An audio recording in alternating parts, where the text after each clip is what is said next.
बिस्मिल्लाहिर्रहमानिर्रहीम। Solution of trigonometric equation, ऐसे equation जिसमें कम से कम एक ट्रिगोमेट्रिक फंक्शन इन्वॉल्व हो, ट्रिगोमेट्रिक इक्वेशन कहलाती है। और हम डिस्कस करने जा रहे हैं सॉल्यूशन ऑफ ट्रिगोमेट्रिक इक्वेशन। तो मैं एक सिंपल सी ट्रिगोमेट्रिक इक्वेशन लेता हूं और उसको भी सोल्व करेंगे और साथ साथ पूरा मेथड भी डिस्कस करेंगे कि हमें ट्रिगोमेट्रिक इक्वेशन को किस तरह से सॉल्व करना है। कोई भी फंक्शन यहाँ पे आएगा तो उसकी दो पॉसिबिलिटी हैं कि वो पॉजिटिव होगा या नेगेटिव होगा। अगर वो पॉजिटिव है तो वो फिर कौन कौन से क्वाड्रेंट में पॉजिटिव है, अगर नेगेटिव है तो फिर वो किन दो क्वाड्रेंट्स में नेगेटिव है। क्योंकि हर ट्रिगोमेट्रिक फंक्शन जो है वो दो क्वाड्रेंट में पॉजिटिव होता है और दो क्वाड्रेंट में नेगेटिव होता है। फॉर एग्जांपल जो साइन है वो कहाँ पॉजिटिव है, पहले और दूसरे में। टेन कहाँ पॉजिटिव है, पहले और तीसरे में। कॉस कहाँ पॉजिटिव है, पहले और दूसरे में। तो अगर हम इसकी ट्रायंगल बनाएं तो ये बनेगी 2 और 1 और ये इसका एंगल आ जाएगा। तो इस लिहाज से हम इसका एंगल बना लेंगे। तो ये फर्स्ट क्वाड्रेंट में है, लेकिन साइन पॉजिटिव होता है पहले और दूसरे क्वाड्रेंट में। तो हो सकता है ये फर्स्ट क्वाड्रेंट में ना हो, ये सेकंड क्वाड्रेंट में हो। अगर सेकंड क्वाड्रेंट में होगा तो फिर इसकी ट्रायंगल कुछ यूं बनेगी, ये 2 और ये 1। साइन एक्स होता है ऑपोजिट ओवर हाइपोटेनियस, तो ये इस एंगल का ऑपोजिट है 1 और ये इसका हाइपोटेनियस है।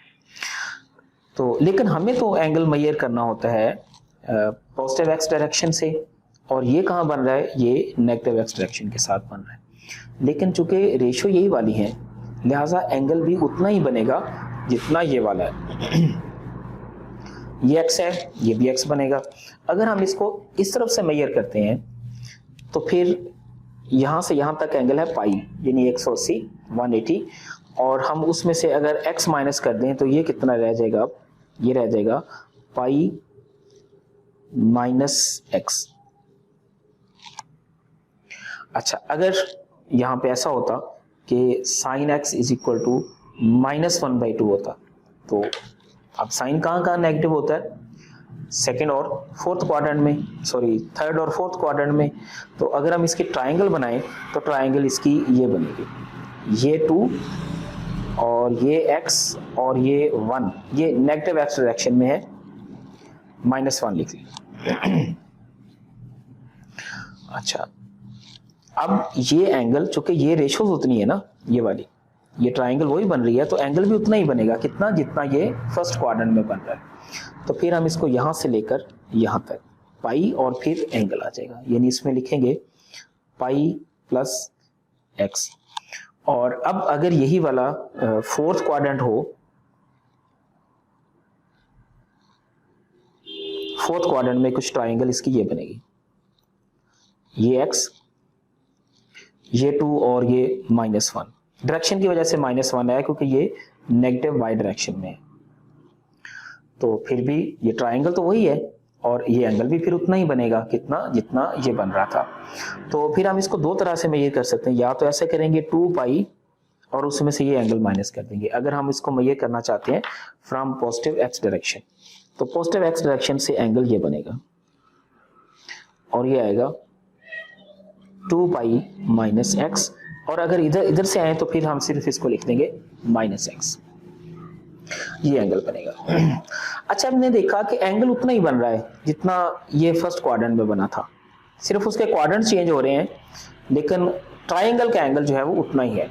तो फिर इस एंगल को हम नाम दे देंगे रेफरेंस एंगल का, और उसके बाद हम उसको जिस भी क्वाड्रेंट में होगा उसको क्वाड्रेंट में उसको एडजस्ट कर देंगे। मतलब अगर फोर्थ क्वाड्रेंट में है तो 2 pi minus x, third quadrant में है तो pi plus x, second quadrant में है तो पाई माइनस एक्स, ये पाई प्लस एक्स और ये पाई माइनस एक्स। तो अब फाइनली हम इस इक्वेशन को सॉल्व करते हैं, लिखेंगे साथ, चूंकि since sign x is positive, ये प्लस है ना, positive in quadrant number 1 and quadrant number 2 with reference angle। जो कि 30 है, और इसको हम π/6 भी लिख सकते हैं अगर रेडियन में लिखना चाहें तो। और अगर ये जो एंगल है ये पहले क्वाड्रेंट में हो तो फिर हम इसको लिखेंगे वही रेफरेंस एंगल π/6 ही लिखेंगे। और ये quadrant number 1, then x is equal to π/6। और अगर x बिलोंग करता हो क्वाड्रेंट नंबर 2 में तो फिर x is equal to pi minus reference angle जो पहले क्वाड्रेंट का एंगल है ये रहा, π-x, सॉरी π-π/6 जो रेफरेंस एंगल उसका। तो आंसर कितना आ जाएगा 5π/6। और इसका सॉल्यूशन फिर कुछ इस फॉर्म में लिखा जाएगा, π/6 और 5π/6, लेकिन ये उस सूरत में होगा अगर जो एंगल है 0 और 2π की रेंज में हो, यानी इस एंगल की डोमेन कितनी हो 0 से लेकर 2π तक। लेकिन ऐसा भी तो हो सकता है कि यहाँ पर जो एंगल बन रहा है वो या ये ना हो बल्कि वो ये वाला एंगल हो, या वो ये वाला एंगल हो, या फिर वो ये वाला, यानी जनरलाइज इसको हम कर दें।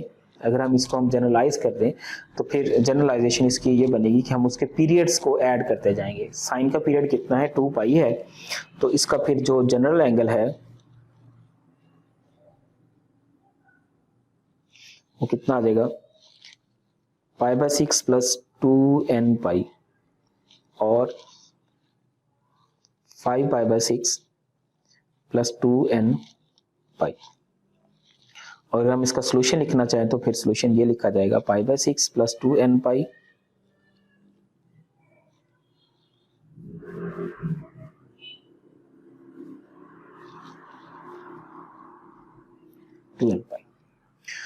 अच्छा, ये तो हो गया इसका सॉल्यूशन। अगर ये इसका सॉल्यूशन करना हो फिर क्या करेंगे, तो इसके सॉल्यूशन के लिए हम लिखेंगे, चूंकि साइन x नेगेटिव है क्योंकि इसके साथ माइनस है ना, ये माइनस है, ये नेगेटिव है किस किस क्वाड्रेंट में, इन quadrant number 3 and quadrant number 4। 3 और 4 में ये नेगेटिव है।